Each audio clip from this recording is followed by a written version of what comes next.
Demokrasi Indonesia mundur.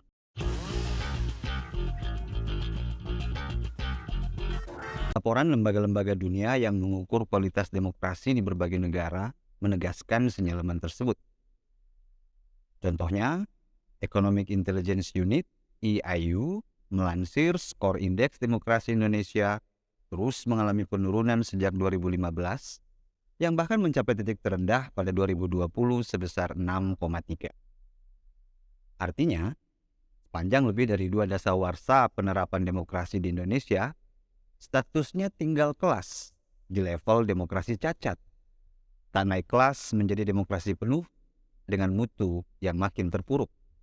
Menurunnya mutu demokrasi di Indonesia disumbang oleh setidaknya 2 tolok ukur.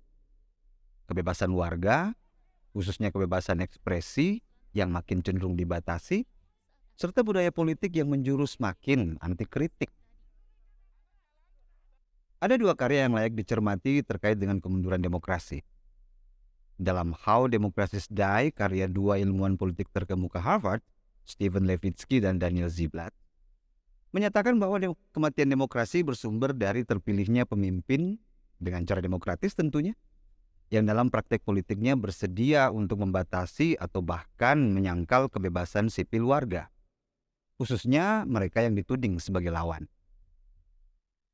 Sementara dalam karya lain yang lebih spesifik membahas Indonesia, Democracy in Indonesia from Stagnation to Regression, Tom Power, ilmuwan politik asal Sydney University, Australia, mensinyalir bahwa salah satu problem terpenting dari kemunduran demokrasi adalah penyalahgunaan hukum dan lembaga penegak hukum untuk tujuan politik, yang dampaknya merentang dari rusaknya supremasi hukum, memburuknya perlindungan hak asasi manusia, hingga kriminalisasi kerja-kerja warga aktivis masyarakat sipil. Ringkasnya, mundurnya demokrasi kita kian terasa kuat gemanya dari makin membesarnya ancaman terhadap kebebasan berekspresi warga. Kemunduran demokrasi yang ditandai oleh menguatnya ancaman kebebasan sebagai peristiwa yang terjadi di banyak negara dan bukan hanya di Indonesia, tak cukup dan tak layak menjadi dalih. Kenapa? Salah satunya ini, korban sudah terlalu banyak. Hingga tahun 2021, tercatat hampir 400 orang terancam dijatuhi hukuman badan hanya karena mereka mengkritik institusi pengambil kebijakan. Itu belum termasuk warga atau mahasiswa yang menjadi korban luka hingga kehilangan nyawa karena menyuarakan sikap mereka secara terbuka. Lalu apa hubungannya dengan 2024? Demokrasi kita mengidap sakit kronis yang gejalanya terlihat dari makin besarnya ancaman terhadap kebebasan kita. Maka tak dapat disangkal pada 2024 mendatang kita butuh pemimpin yang mampu menjamin dan merawat kebebasan kita dalam menyatakan pendapat, menyuarakan aspirasi, dan melontarkan kritik. Pemimpin yang dapat dipercaya menjamin kebebasan berekspresi kita. Adakah yang pantas untuk itu? Ada. Anies Baswedan. Apa buktinya? Bagaimana mengujinya?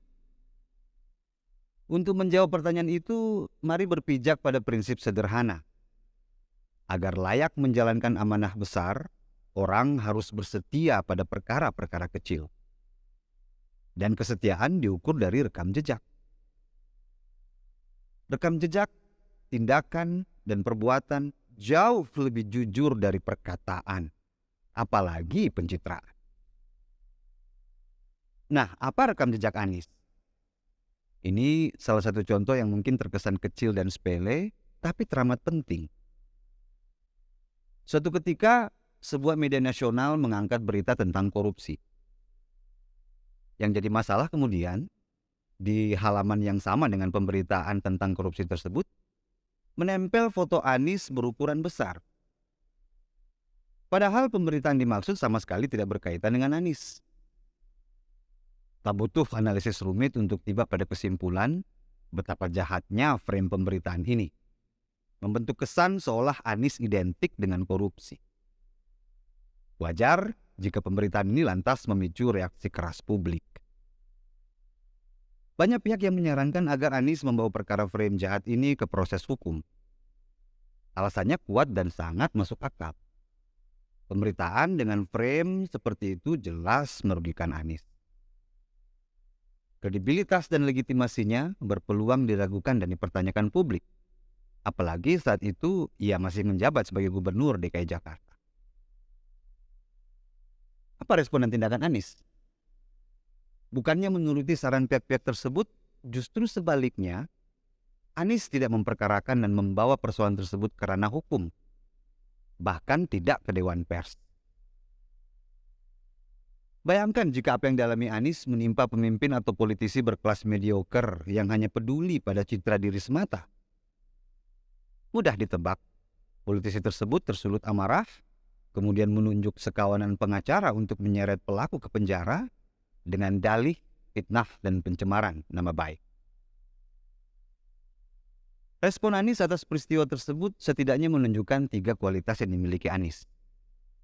Pertama, Anies adalah sosok dengan kesabaran dan kemampuan menahan diri di atas rata-rata. Kedua, Anies adalah figur pemimpin yang tidak anti kritik. Ketiga, Anies adalah orang dengan kepercayaan diri tinggi sehingga tak mudah tersinggung dan tersulut amarah. Kalau kata anak muda sekarang, nggak sensian orang. 3 kualitas Anies tersebut merupakan kualitas sosok yang layak, pantas, dan terpercaya untuk diberi mandat mengelola, menjamin, dan merawat kebebasan kita, kebebasan berekspresi kita, tanpa perlu merasa cemas, takut, dan gentar. Dan sekarang mari bayangkan jika 2024 mendatang pemimpin terpilih adalah sosok yang sanggup membatasi dan menyangkal kebebasan warga. Niscaya kita mudah terjatuh menjadi warga yang dibayangi rasa takut, bungkam, takluk, miskin inisiatif, dan kreativitas. Salah memilih pemimpin, dan dari sana petaka bermula.